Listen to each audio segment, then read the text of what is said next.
everyone. I just wanted to go ahead and make my video answering the one question that I get asked the most, which is, how do I juggle 3 different online ESL companies? It's actually not that hard, but it is hard. It's not hard once you get your schedule down. So I joined iTutor Group and Gogokid. I think it's only been 2 weeks ago. Yeah, 2 weeks ago that I joined. I've been teaching and having classes consistently with iTutor Group for about a week now. Actually, a week today. I taught my first iTutor Group class. I love it. Love them. And taught 0 classes with Gogokid, but yeah, new company, low in students, high in teachers, haven't pushed their big advertising campaign, yada yada yada, same stuff that I keep hearing, same stuff I keep repeating as to why I'm getting no bookings. Anyway, I won't get into that right now. I will just get into talking about creating my schedule. And that really took me, again, like since even before I got the final "you're hired" email, I started right away making a schedule because this is my only means of income, but I still am treating it like a real job where, yes, I do need to have a babysitter for my 5-month-old whenever I'm teaching, because I simply cannot teach if he's home. Even if he's asleep, I don't want to risk teaching him in case he wakes up and no one is there to get him. The only time I can teach when he's home and asleep and or awake is when my husband is off, and that's only 2 days a week. So those 2 days out the week, I max it out. I work as much as I can in the morning and I work as much as I can at night. Actually, I take that back, because since my husband is off, I only work 1 class at night while he's home, just so I can meet my hours, my minimum hours. But yeah, so for the past 2 weeks or more, I made a schedule for myself, and I changed it about 10 or more times. Like, no lie, 10 or more times. I would set it, and to make this long story short, I was like, I'm gonna stack in the morning, because I would love to just get up, do it, and be done, and maybe pick up a night or 2 a week. So I had it stacked. I was like, all right, I'm gonna get up at 5:30 in the morning and teach until probably 8 or 9. You know, the latest that I can teach with Gogokid or iTutor Group and Qkids. So I was pretty optimistic. On my husband's off days, I teach all 4 morning slots from 6:40, and the last class ends at 9:10. And I mean, it's draining a bit because it's back-to-back 4 classes, and if there's 4 students in every single class, that gets draining, but I can do it. I can push through it with a smile all 30 minutes through all 4 classes, full of 4 kids. I can do it, because then that means after 9:10, I'm done. And if I've picked up a night class, awesome. I'll do maybe 1 or 2 at night. But anyway, super optimistic, super happy, super set in the 5:30 a.m. start classes, because then I could probably end at like 8, maybe do 3 hours in the morning instead of the 2 starting at 6:40 until 9 something. But again, this is my real job, and I'm going to treat it like that, and I will not have my 5-month-old around to risk having him cry while I'm teaching class. So I have to rely on a babysitter, which happens to be my amazing mother-in-law. She is my babysitter whenever my husband is at work, which again is 5 days a week. And she's not a morning person. So my situation just got a little harder. She didn't say she wasn't, but I got the vibe. I got the vibe that was a little too early for her, which is, you know, I'll adjust, because this is free babysitting. She's helping me be able to work my job. So I adjusted it multiple times. I ended up to where I was like, you know what, I guess I'll just stack on more classes at night. That's fine. You know, I only do it for 2 hours max at night anyway. So I just stacked on more at night, and I was starting them at like 9 or 9:30 in the morning, which was a little better for her. Still a little bit of a struggle because she's not used to it. She's retired, so I know this is a lot to ask for, you know, my retired mother-in-law to come and wake up to take care of a baby. I know that's a lot, so that's why I'm trying to be so accommodating with making my schedule. But yeah, she seemed okay. I think I've had at least 2 9:30 a.m. classes where she had to get up and be with my baby by 9, so I could actually leave the baby at her house and come back over to my house. I only live like 5 minutes away from her. So I would leave the baby there with her and come home and then teach my classes. And, you know, I actually still didn't want to work too much during, you know, the evening hours, you know, around dinner time and after dinner. So again, I could spend family time. So I was like, you know what, I'm still gonna work the 9:30, and maybe some nights I want to give myself at least 2 to 3 nights off a week, especially when my husband is off. So I was like, I'm gonna pick up some 1:30 a.m. slots. I mean, that is a peak time for iTutor group, 1:30 a.m. And I even heard for Gogokid that people have been booked, you know, between 12 to 3 a.m. So I was like, all right, I'm gonna do it. Man, I got booked that 1:30 a.m. class after teaching 4 back-to-back full classes with Qkids. Let's just say I figured out how to cancel a class with iTutor group. I am so sorry, but I had to cancel. And honestly, going forward, I adjusted my schedule again. I'm sure my recruiter is tired of seeing my name pop up in her email, because I've sent her numerous emails. I'm like, can we change it? Can we change it? That's not gonna work. I have to change it. But she's been awesome. She's changed it every time. She was super patient with me when I was not understanding the concept of converting Eastern Standard Time to Taiwan or Taipei time. That was, I couldn't wrap my head around it.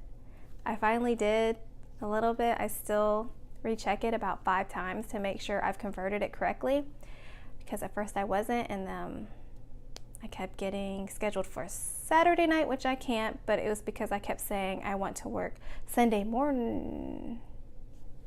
I'm not going to try to explain that. Anyway, I kept getting scheduled during my Qkid availability whenever I teach classes because I wasn't converting properly. I fixed it though. After probably like the 10th email, it was fixed. And then again, I was like, final fixed schedule. Final. Thank you for being so patient with me. And then I wanted to take off the 1:30 a.m. That's what happened. I sent her a final, this is no more, you won't hear from me again email with the 1:30 a.m. availability. And after that first one, I got scheduled and realizing I don't want to teach at 1:30 a.m. I made a new schedule that night and sent it to her. Since I took off those 1:30 a.m. peak hours, it made me below my minimum weekly peak hours. So another headache of trying to fix my schedule. I was really trying to keep like 9:30 a.m. classes, but the morning peak time Eastern Standard Time is only 7:30 and 8:30, not 9:30. I had 0 8:30 a.m. classes because, again, I'm not trying to make my mother-in-law wake up too early. I mean, I have to have her there by 9 so I can leave and make it to my house on time to start teaching. But unless I wanted to, again, stack all my classes at night, which I really, really just wanted to avoid. I like having some nights off.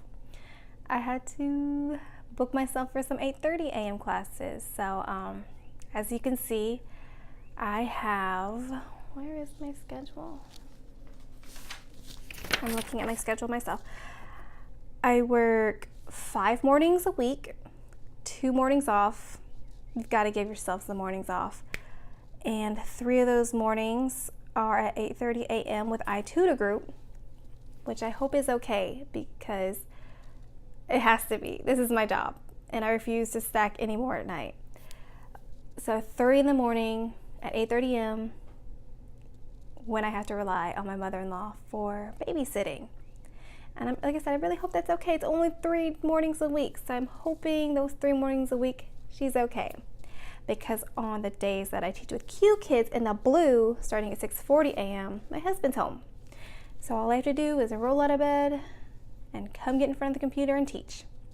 And then, as you see, I added on another class. At the end of the Qkids, I'm hoping I don't regret that, but I wanted to have a minimum of at least 25 hours per week teaching in order to make the income that I need to make. As you can see, I did 23 hours. I did that because on top of bonuses, if I don't do 25, if I have 23 with bonuses, I'll be good. Yeah, and as you can see, I do work every night, 7 days a week, every night, but 3 days a week I've only given myself 1 hour where I work, which isn't bad at all. Usually we leave the kids at my in-laws. My husband will drive me over to the house and kind of sit with me for an hour, because that's kind of his chance to get a break too for an hour from the kids. And he'll just hang out while I teach, and then we'll go back over to my in-laws and hang out some more and get the kids and come on back home and just enjoy the rest of our night. So my 8-year-old, he's awesome. He knows exactly what to do. My 5-month-old baby is actually napping right now, so that's why I'm making this video. And my 8-year-old is just hanging out in his room. He knows when to be quiet. He knows when the headset goes on and my laptop goes up. He's got to be quiet, because he's usually up in the mornings whenever I'm teaching Qkids. And sometimes at the very end of class, I let him come peek in, pop in, and say hi to the kids. And they're kind of like, huh? But he loves it. He loves being able to say hi and see what I do. And he's really into the job too. The orange block, if you can see it, is for Gogokid, and there are 0 orange blocks on my schedule right now.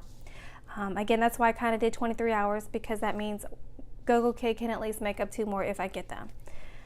I actually opened my availability Thursday and Friday for Gogokid for 2 hours? No, 1 hour, whatever. I honestly don't care.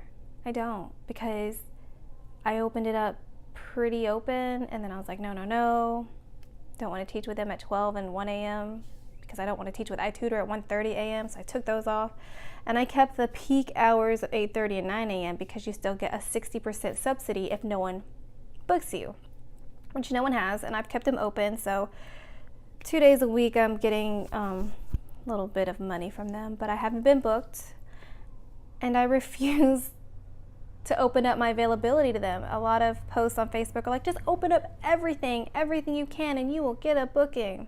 It's like, I'm already open during peak hours, nothing, and I refuse to dedicate any opening to them and not get booked if, I can open my availability to Qkids or iTutor group and get booked. I mean, makes sense to me. I understand, yes, have patience. They haven't done their big advertising push. It comes in August. Be patient. Yeah, I'm being patient, but I'm not going to give them any bookings or availability right now. And because again, I refuse to open up my peak hours to them whenever I can give the peak hours to iTutor group, who I know for sure will give them to me, and who have, invited me to teach OUP, which are the better classes. You get better priority and just a better teaching experience. So yeah. So right now, as you can see, my schedule just consists of Qkids and iTutor group. Maybe I will make another video when Gogokid is successful for me. I know it's been amazingly successful for other people, and I think that's great, because that means there's the potential. That means kids are there, kids are booking people. So that's amazing.